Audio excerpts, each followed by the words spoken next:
Chelsea waktu itu saya mengatakan dimenangkan oleh MK dan oleh KPU di dalam konteks itu gitu. Kenapa? Apakah kecurangan pemilu itu bisa dihilangkan dengan putusan MK? Kita tahu ada kecurangan. Apakah kemudian putusan MK, oh iya Anda menang, terus kemudian kecurangannya bisa hilang? Karena enggak. Ya kalau Anda nggak bisa mengadili di dunia, ya nanti pada saat yaumil hisab yang pengadilannya akan ada kayak gitu loh.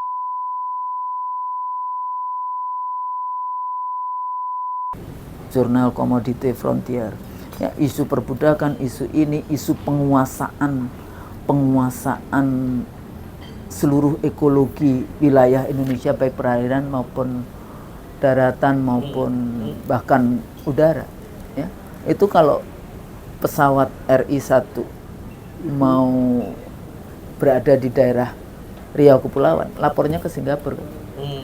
Kalau kita bicara tentang Selat Malaka, itu yang paling panjang wilayahnya milik Indonesia. Tapi yang berkuasa Singapura. Singapura itu setiap tahun dia mendapatkan sekitar 40 triliun untuk keuntungan yang namanya jalur Selat Malaka sampai ke Laut Cina Selatan. Indonesia 1 triliun. Wow. Padahal kita yang sangat panjang. Nah itu video kita sebelumnya yang dengan Rosemary ya, yang dia menelitikan tentang Selat Malaka.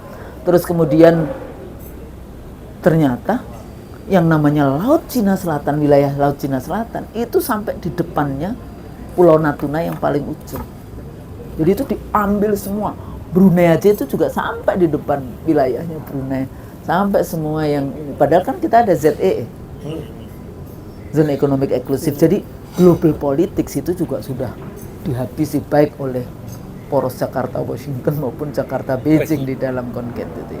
Dan mereka sekarang nggak mau pakai obor juga kan, diganti BRI, Belt Road Initiative, karena obornya udah punya negatif connotation di dalam konteks global politics hari ini. BRIC untuk mata uang.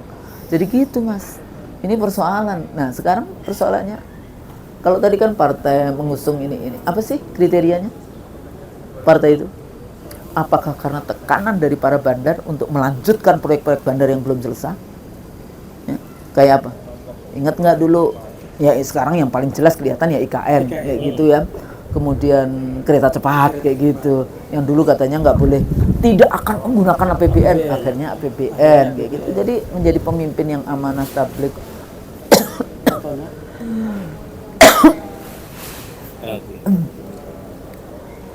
itu kan nggak gampang. Ya jadi seluruh track record Anda itu. Jadi kalau kita lihat misalnya, ya kalau kita yang high, yang the most ideal orang terbaik di dunia kan Nabi Muhammad ya sallallahu alaihi wasallam.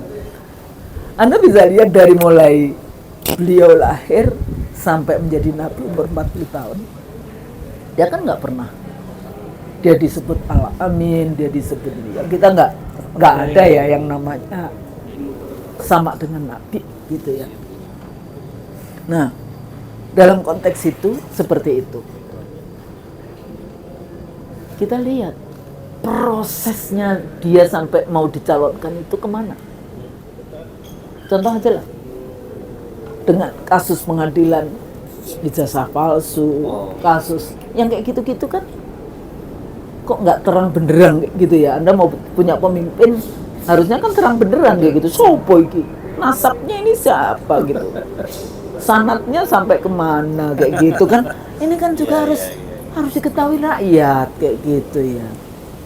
Nah ini jadi penting kayak gitu di dalam konteks itu, karena kalau tidak misterius kan jadinya.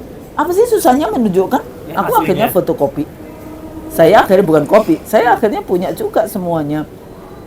Saya akhirnya ini memotret semua yang. Bilangnya gini, Bos Nur, jangan beli kucing dalam karung.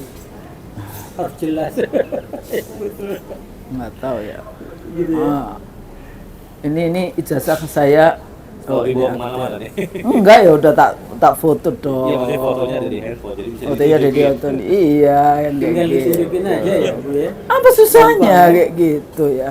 Karena pasti ijazah itu sesuatu yang kita simpan baik-baik. Enggak, karena itu ada di dalam undang-undang. ya kan, undang-undang Anda Sidangnya ini. udah Tapi gini putus loh, berarti itu. enggak ya, kan gini loh, sidang putus apakah kemudian menunjukkan bahwa dia Putusannya asli. asli atau tidak? Kan enggak. Jadi kayak MK. Saya waktu itu mengatakan, oh iya, sudah, makanya bahasa saya di LSI dulu ya. Kok LSI apa? Lawyer Club itu ya? Apa? ILC. ILC kok jadi LSI? Ngapain aku ngomongin LSI? Nah, ILC waktu itu saya mengatakan dimenangkan oleh MK dan oleh KPU di dalam konteks itu gitu. Kenapa? Apakah kecurangan pemilu itu bisa dihilangkan dengan putusan MK? Kita tahu ada kecurangan. Apakah kemudian putusan MK, oh iya Anda menang, terus kemudian kecurangannya bisa hilang? Karena enggak. Ya kalau Anda nggak bisa mengadili di dunia, ya nanti pada saat yaumil hisab yang pengadilannya akan ada kayak gitu loh. Jadi nggak terlalu ini. Kayak ini juga. Apakah dengan pengadilan ini menghukum Gus Nur dan Bambang Tri, kemudian itu menjadikan bahwa ijazah aslinya muncul? Enggak juga, tetap jadi still a mystery. Iya, jadi kalau Anda jadi presiden, kenapa ini penting? Karena dia presiden dan di dalam persyaratannya punya ijazah. Nggak usah yang lain-lain, SMA aja. Paling minimal SMA, nggak perlu Anda kasih yang ini. UGM. UGM atau apa, nggak perlu. Dan UGM menurut saya juga kalau Anda betul-betul ini ya tunjukkan semua nomor Indo ini. Misalnya walaupun hilang, ini dulu arsipnya FISIP UI yang kebakar. Ya, arsip FISIP UI yang terbakar. Tapi kan tetap bisa dicari kayak gitu kan, di mana dia, tanda tangannya siapa, nomor ini kan ada database-nya. Iya. Nah itu sesuatu kalau menurut saya jadi pejabat itu wajib hukumnya. Jadi bukan karena oh iya kita sakit hati dengan dia, enggak. Itu persyaratan dalam undang-undang. Iya. You comply with undang-undang itu atau tidak. Dan presiden itu wajib menunjukkan itu kepada rakyat. Gitu loh. Jadi wajib, bukan wajib ain, bukan wajib kifayah. Dalam konteks ini KPU kemudian menunjukkan itu, KPU-nya sendiri lihat nggak aslinya. Nah, aslinya asli atau asli tapi palsu kan bisa juga. Iya, bisa. Karena dunia pendidikan kita ini ya, yang saya sedihkan sekarang ini kan undang-undang pendidikan dengan liberalisme, neoliberalisme dan sebagainya. Omnibus ketenaga kerjaan. Sekarang ditambah RUU kesehatan. Ya sudah selesai. Selesai. Iya. Membawa pasal-pasal untuk penghancuran negara. Bu Gusnul, ya mohon maaf nih. Tadi Bu Gusnul bilang kemungkinan 10 tahun ke depan ini tidak akan banyak berubah dan masih akan berat untuk yang namanya perubahan Indonesia menjadi lebih baik. Dan sekarang ya jadi itu pertimbangannya apa sampai mengatakan 10 tahun ke depan, apakah melihat aktor-aktor politiknya, elit-elitnya itu masih akan hidup sampai 10 tahun ke depan. Which is aktor yang muda-muda baru mungkin akan rise 2029 gitu. Enggak, jadi kalau melihat policy mereka yang berada di sekitar istana, jadi oligarki ekonominya, oligarki politiknya, oligarki sosialnya, ya, dan kemudian kebijakan yang merusak lingkungan, sumber daya alam, kedaulatan, kemudian hutang negara kita, ya. Jadi memang berat, siapapun yang jadi presiden akan berat untuk ngurus itu. Tapi apakah kemudian presidennya itu memahami mapping persoalan itu, ataukah presiden yang terpilih adalah menjadi boneka baru di dalam konteks melanjutkan pengerusakan itu. Continuity. Dari uncertainty, ya kayak gitu. Uncertainty bagi rakyat, kayak itu certainty bagi oligarkinya. Kan ini persoalan tersendiri. Jadi kalau saya ngelihat di situ ya, kedaulatan negara, kemudian hutang, ekonomi, pertahanan, pendidikan itu pendidikan, kesehatan, lapangan kerja. Kita lihat aja. 3 undang-undang penting. Yang itu sebetulnya implementasi dari ngapain sih kita bikin negara? Iya, karena ada soal pendidikan, mencerdaskan kehidupan bangsa, mensejahterakan rakyat, melindungi segenap tumpah darah Indonesia. Semuanya itu di undang-undang itu. Dan sekarang gitu. 3 undang-undang itu yang dalam tanda kutip diobok-obok. Yang sudah berhasil kan Ciptaker, Cilaka, undang-undang Cilaka sama pendidikan. Ya tapi kan udah nggak karu-karuan juga undang-undangnya. Nah sekarang RUU Kesehatan. Jadi RUU Kesehatan ini juga akan dijadikan industri kapitalisme. Yes. APBN nggak ada, APBD nggak ada, kemudian menghilangkan kekuatan profesi, yaitu ID, organisasi ID, ya dalam konteks itu, sehingga tidak ada checks and balance di dalam konteks itu. Yang kemudian terus belum lagi kita ngomongin tentang kita bisa mengimpor tenaga nakes walaupun nggak pakai bahasa Indonesia, dan kira-kira tenaga nakes itu mau nggak pergi ke Weda sana atau pergi ke ini, paling maunya kan RSCM ini. Jadi akhirnya meminggirkan anak bangsanya sendiri. Liberalisasi kesehatan. Itu makanya industri kapitalisme di dalam konteks kesehatan. Padahal Jadi ya gitu Bu Gusno. Jadi 10 tahun ke depan kita masih akan melihat gak banyak yang berubah. iya, jadi urbanisme industrialis, jadi kayak ekstrativisme. Misalnya sekarang kalau kita bahas tentang itu kan tergantung kepada baterai, misalnya ya mau listrik, mau baterai, nikel kita 95% siapa yang menikmati? China. Dan semuanya lapornya ke siapa? Coba kamu cari deh, namanya Cengsang itu siapa sih? Baja, baterai, ini yang paling gede ya di dalam konteks itu. Nah, ini kalau kita dampaknya pada rakyat ini, secara lebih khusus dampaknya kepada perempuan. Prostitusi, ya jadi pekerja seks komersial, di mana ada konsentrasi TKA tenaga kerja, akhirnya muncul itu. Terus kita mau bikin anak bangsa seperti apa? Nah di sini letaknya tadi ya, masyarakat ayo wake up. Jadi kalau saya melihat, dan itu nggak bisa simsalabim selesai. Satu generasi yang tadi dikatakan. Makanya habisin dulu yang generasi yang sekarang nih. Bersihkan diri, bersihkan generasi ya. Enggak, bukan berarti kemudian itu kan kalau kita mengikuti genderang mereka. Tapi kalau Anda mau menggunakan menabuh genderang sendiri kan, Bismillah, kun fayakun Allah kan bisa aja.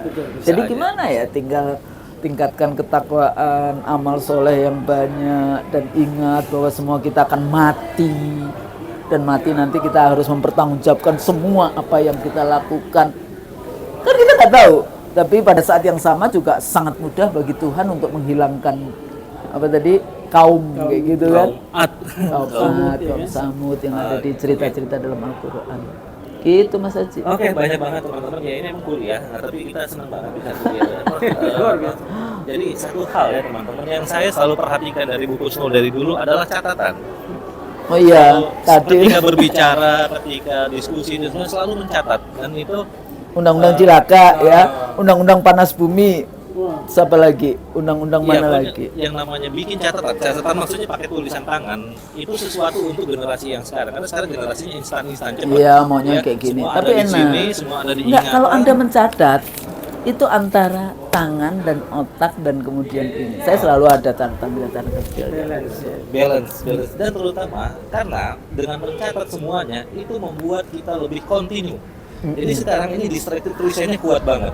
Kemarin waktu mau lebaran aja kita didistract oleh pencalonan Pak Ganjar oleh Megawati, itu distracted banget sebenarnya ya. Kita sedang fokus pada lebaran semuanya. Dan hampir setiap hari selalu ada distracted. Dan itu dilakukan, misalnya Prabowo ketemu siapa, Imin ketemu siapa, itu semua distract. Betul. Ya, kemudian ada kecelakaan bis yang turun ke jurang. Aduh. Wah, itu semua distracted teman-teman. Dan itu membuat kita ya distracted namanya kalau di ilmu sosial media. Dan itu membuat kita tidak pernah bisa fokus to what we are doing, what sedang kita bangun. Misalnya kita sedang membangun pemilu yang lebih baik konsepnya, itu nggak bisa karena kalau kita terdistraksi. Dan membuat catatan seperti yang dilakukan Bu Kusno itu cara untuk menghindari kita dari distracted, sehingga kita bisa lebih kontinu, kita bisa fokus mengingat fokus. Oh ini yang lagi gua kerjain. Itu penting. Kenapa?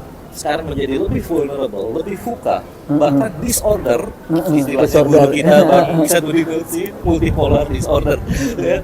Itu karena apa? Karena distraksi ya terus menerus. Dan itu bisa by design.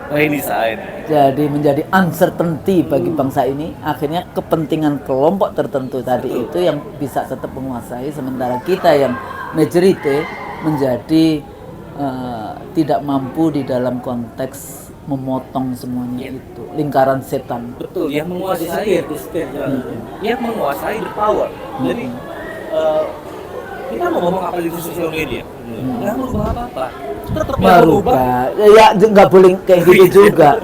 Mengubah, tapi kita tidak tahu. Kan kita kalau bicara kan kita cuma melangkah, Mas Haji. Jadi apa yang dilakukan Mas Haji dan kawan-kawan ini, Masya Allah. Asal niatnya ibadah, kita nggak tahu nanti ujungnya kan la haula wala quwata illa billah kayak gitu, kita nggak tahu. Kalau kita nggak melangkah, kita juga nggak tahu apa yang ini. Jadi paling tidak nanti kita pada saat kita harus ditanya oleh Tuhan menghadap Sang Pencipta, apa yang kau lakukan dalam situasi yang distracted, politik ekonomi disorder ini, apa yang kalian lakukan? Mas Aji dan kawan-kawan dari Mas siapa? Mas Hanan di dalam rangka untuk mengumpulkan ini. Jadi kayak jumputin persoalan-persoalan untuk dikumpulkan menjadi sesuatu kekuatan bersama untuk membereskan secara bersama-sama. Kan sila ketiga kita persatuan Indonesia. Betul. Jadi semangat. Siap, saya tetap semangat. Dan satu hal yang selalu saya internalisasi sampai sekarang, saya membuat istilahnya surviving the failures. Ya. Jadi saya melihat Bu Kusnul dan guru kita satu lagi Bang Iksan itu surviving the failures. Jadi sekarang kita ini digempur oleh dari sekularisme, liberalisme, kita digempur habis-habisan. Dan kita surviving the failures. Failures apa? Bagi kami yang beragama Islam, Islamic values, ya.